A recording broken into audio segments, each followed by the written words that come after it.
एक मिनट बात करने दो। अब अगर पीएम के बारे में बोला जाता है, इंडिया के पीएम के बारे में, कश्मीर का मुद्दा उठाया जाता है, फिर कैसे हम एक्सपेक्ट कर सकते हैं कि आप इंडिया आकर खेलें?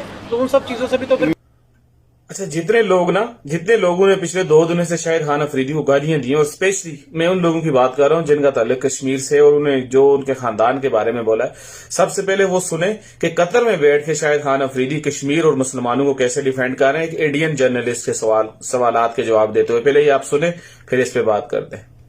पीएम के बारे में बोला जाता है, इंडिया के पीएम के बारे में, कश्मीर का मुद्दा उठाया जाता है, फिर कैसे हम एक्सपेक्ट कर सकते हैं कि आप इंडिया आकर खेलें? तो उन सब चीजों से भी तो फिर बचा जा सकता है। मेरी एक सेम चीज है, अगर दुनिया में कहीं जालिम आदमी होगा और कहीं मजलूम जिसके ऊपर जुल्म होगा, चाहे वो किसी भी रिलीजन से उसका रिलेशनशिप हो, मैं हमेशा बात करूंगा। नो डाउट मैंने कश्मीर के हवाले से, लोगों के हवाले से बिल्कुल बात की है।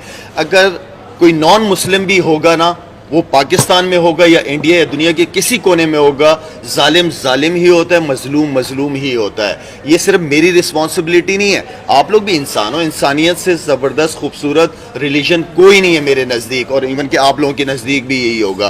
तो देखें, गलत चीज़ गलत होती है, ठीक चीज़ ठीक होती है, लेकिन हमें एटलीस्ट हकीकत से पर्दा नहीं वो करना चाहिए, हमें अपनी आंखें बंद नहीं करनी चाहिए। दोबारा कह रहा हूँ, कोई भी रिलीजन हो, जुल्म होता है। आपने बोला नहीं, एक मिनट, सिर्फ एक मिनट, आपने बोला जालिम होता है।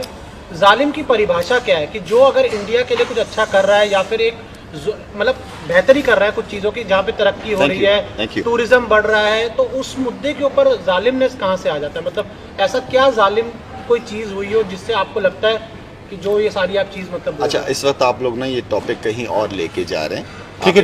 आपने जो सवाल किया मैंने उसका आपको जवाब दे दिया। मैं यहाँ पे क्रिकेट के लिए आया हूँ, क्रिकेट खेलने के लिए। अब मैं कोई, एक मिनट बात करने दो। अब अगर मैं कोई ऐसी स्टेटमेंट दे दूं तो मैं नहीं चाहता, क्योंकि मैं एक लीग खेलने आया हूँ, हर चीज जबरदस्त चल रहा है, इंडिया के प्लेयर्स आए, मिलना जुलना हो रहा है। प्यार को बढ़ाओ, नफरत को ना बढ़ाओ। तो यकीनन जी, सुना आपने ये सब कुछ। यकीनन शाहिद खान अफरीदी एक लीग खेल रहे थे, कतर में बैठ के एक पब्लिक फिगर इंसान के लिए, एक सेलिब्रिटी के लिए इतना सब कुछ ओपनली कहना और बोलना कि भाई जहां जुल्म होगा, जहां मुसलमानों के साथ नहीं किसी भी मज़ाहिब से तल्लुक़ रखने वाले इंसानों के साथ जुल्म होगा, शाहिद खान अफरीदी वहां बोलेगा। और देखें, ये बहुत मुश्किल काम होता है। हमेशा से शाहिद खान अफरीदी ने कश्मीर और कश्मीरियों को बहुत सपोर्ट किया।